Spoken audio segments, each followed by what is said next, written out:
Sono rek niku ya ketok ya ngono wayahe muni tinggal lunga. Mula tak kula niku anggere takon iku halal apa haram? Ya tak anggap ora ono hukume.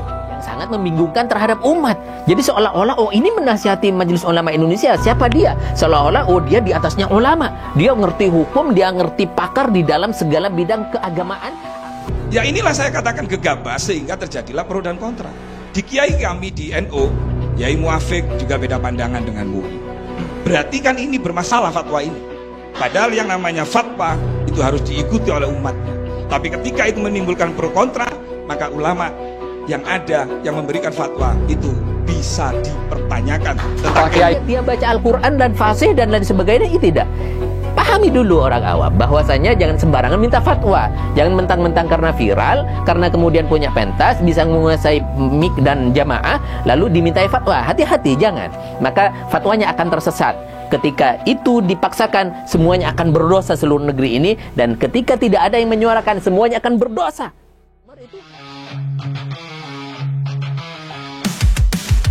Menjaga kina kita, hidup dunia terjaga, akhirat jadi indah.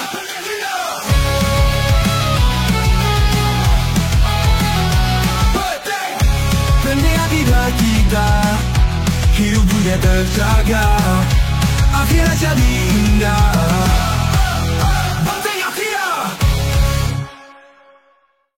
Bismillahirrahmanirrahim. Assalamualaikum warahmatullahi wabarakatuh. Sahabat kaum muslimin, subscriber channel Benteng Akidah dimanapun Anda berada. Pada kesempatan ini saya akan berbicara tentang bagaimana para ulama dan gus-gus yang nimbrung di dalam fatwa haram tentang sonhorek yang dikeluarkan oleh Majelis Ulama Indonesia Jawa Timur.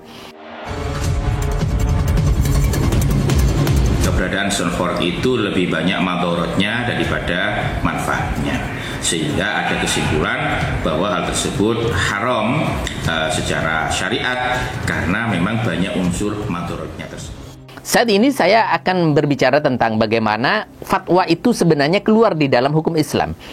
Ijtihad adalah salah satu komponen di mana di situ akan melahirkan hukum-hukum yang hadir di akhir-akhir zaman atau di era-era kontemporer atau di era-era baru. Ketika di masa lalu tidak ada fenomenanya dan tidak ada persoalannya, sehingga ditemukanlah di akhir-akhir zaman. Kemudian disitulah ulama yang berkompeten mengeluarkan fatwanya melalui apa? Proses ijtihad. Ijtihad atau penggalian hukum di situ dilakukan oleh mereka yang benar-benar siap di dalam berijtihad. Jadi tidak semua kiai atau lagi misalkan gus-gus untuk misalkan berijtihad, apalagi gus yang tidak jelas. Contoh misalkan video ini. Jadi sakjane sonhorek rasa dihukumi haram. Wong-wong ini kebanteran mesti lunga. Sing nyerah iki berarti pancen seneng. Oh, ya ngono tok ning kula. Nang yo ngundang sonhorek barang. Ya ora apa-apa. Nek ra kepengin ngrungokno ya lunga. Tinggal turu ae ora krungu. Lho ngono tok ae. Engko nek misale omahe rontok ya kon nyaline. Ngono ae kok angel. Kan padha karo mercon to iku. Wong tuku tapi nek wayahe muni tinggal lunga. Sonhorek niku ya ketok ya ngono wayahe muni tinggal lunga. Mula tak kula niku anggere takon iku halal apa haram? Ya tak anggap ora ono hukume. Kaya rokok ngono mawon. Nek wong gak ngerokok kok mumet ya wajib. Nek ngerokok kok malah mumet haram. Ya sing ngene tok itu angel-angel. Dan apalagi didukung oleh orang-orang yang tidak berkompeten sama sekali di bidang agama, tidak ngerti soal agama, kemudian malah menasehati Majelis Ulama Indonesia yang berfatwa haram tentang sonhorek seperti misalkan ini. Sebelum memberi fatwa harusnya kiai-kiai kami yang di Jawa Timur ini harus merangkul bukan memukul. Harus mengajak bukan mengejek gitu loh. Dirangkul dulu, dipertemukan. Luar negeri pinter-pinter dong gawe bom atom, dong gawe pesawat, dong gawe robot. Kini bangga halal haram. Terus kapan maju di Indonesia ya Pak? Ya inilah saya katakan gegabah sehingga terjadilah pro dan kontra.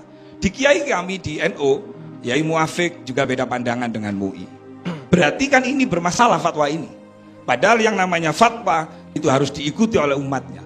Tapi ketika itu menimbulkan pro kontra, maka ulama yang ada yang memberikan fatwa itu bisa dipertanyakan tentang kiai komentar dulu sebagai yang mengeluarkan fatwa.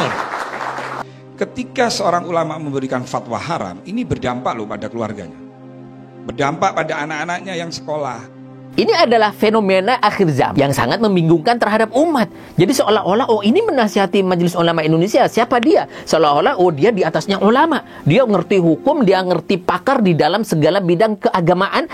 Misalkan ilmu fikihnya, ilmu hadisnya, balaghahnya, dan semuanya. Seolah-olah dia orang hebat.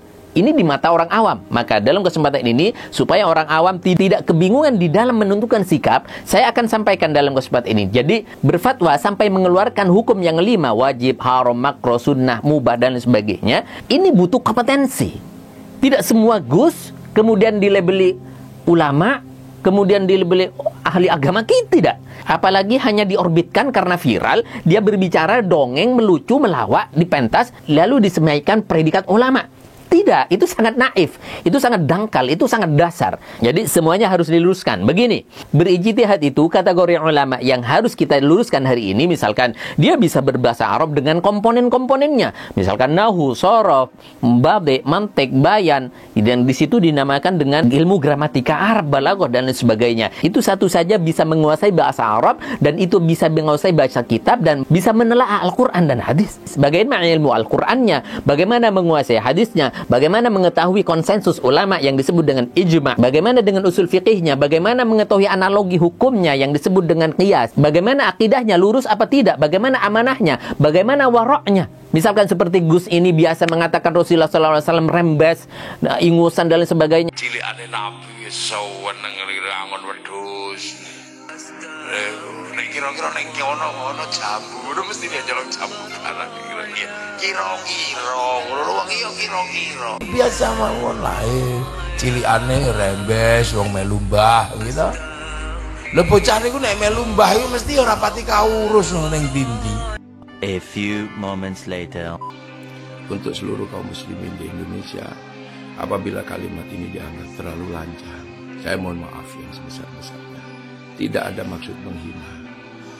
Mungkin hanya inilah cara Allah menegur agar ada lebih adab terhadap Rasulullah dengan kalimat-kalimat yang sebenarnya sederhana, tapi beberapa orang menganggap ini kalimat yang cukup berat. Pada seluruh kaum muslimin, saya mohon maaf. Assalamualaikum warahmatullahi wabarakatuh. Waroknya di mana? Ini malah batil, ini malah kurang ajar kepada Rasulullah SAW, lalu dimintai fatwanya. Tidak, jangan, hati-hati, jangan terkecoh dengan bagaimana dia bisa menguasai panggung, jangan. Salah satu detailnya, bagaimana disampaikan oleh Al-Imam Muhammad bin Idris Asy-Syafi'i, yang dikenal dengan Imam Asy-Syafi'i, yaitu la yahillu li ahadin fi dinillah illa rajulun 'arifun bi kitabillah. Seseorang tidak boleh berfatwa tentang wajib, haram, makruh, sunnah, mubah, dan lain sebagainya kecuali dia yang ngerti terhadap kitab-kitab Allah, terhadap Al-Quran, terhadap sunnah. Wa binasikhihi wa mansukhihi, tidak sebatas tahu, tapi bagaimana nasikh dan mansukh, mengenal di mana ayat yang nasikh, yang dinosah, dan mana ayat yang disalin. Wa muhkamihi wa mutasyabihi, dia harus ngerti kriteria ayat yang mana di situ ada ayat muhkam, kemudian mutasyabih, wa tafsir wa tanzilihi wa makkiyihi wa madaniyihi. Bagaimana ayat ini yang turun di saat Rasulullah sebelum hijrah, bagaimana ayat yang turun setelah Rasulullah hijrah, atau orang yang mengatakan kategori makkiyah dan madaniyah itu ayat yang turun di Mekkah dan ayat yang turun di Madinah dan lain sebagainya, itu harus paham betul. Bagaimana wa ma yuridu bihi, apa yang dikehendaki ayat ini, wa fi ma yunsakh, bagaimana ini ayat disalin, wa kaifa yuqra, bagaimana ini dibacakan, wa bi hujajihi wa fi ma yubna alaihi minas sunan, dan seterusnya dan seterusnya. Ini apa yang dikatakan oleh Al-Imam Asy-Syafi'i. Dia baru bisa berhujjah, dia baru bisa berijtihad, dia baru bisa berfatwa. Jadi bagi orang awam, sekali lagi, jangan sembarangan minta fatwa. Ketika hadir misalkan Gus Muafiq di pentasnya, dia ahli hukum enggak? Ahli agama enggak? Ahli fikih enggak? Pernah lihat dia baca kitab enggak? Pernah lihat dia baca Al-Quran dan fasih dan lain sebagainya? Itu tidak. Pahami dulu orang awam bahwasanya jangan sembarangan minta fatwa. Jangan mentang-mentang karena viral, karena kemudian punya pentas, bisa menguasai mik dan jamaah, lalu dimintai fatwa. Hati-hati, jangan. Maka fatwanya akan tersesat.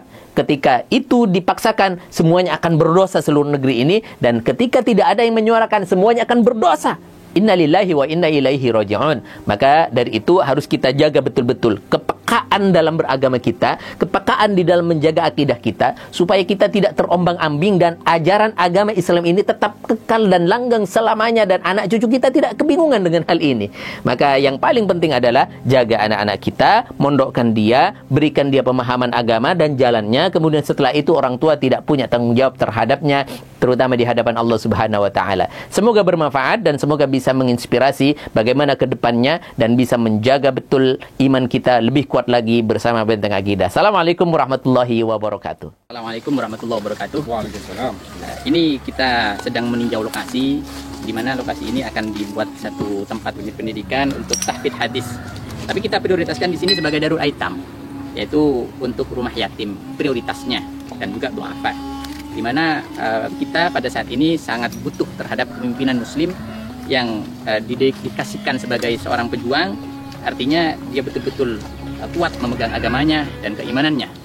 Ambil kesempatan ini, ambil satu momen penting ini, ambil satu kesempatan emas ini untuk kita bersama-sama berjuang di jalan Allah Subhanahu wa taala, menggapai ridhonya, menggapai jannahnya bersama Rasulullah SAW. Amin ya rabbal alamin. Kami tidak melihat nominal berapapun yang Anda tanam, tapi niat mulia Anda lah, baik yang diniatkan untuk diri Anda, terutama untuk orang tua Anda yang mungkin sudah rindu menanti sedekah jariah Anda. Hormat kami untuk Anda semuanya.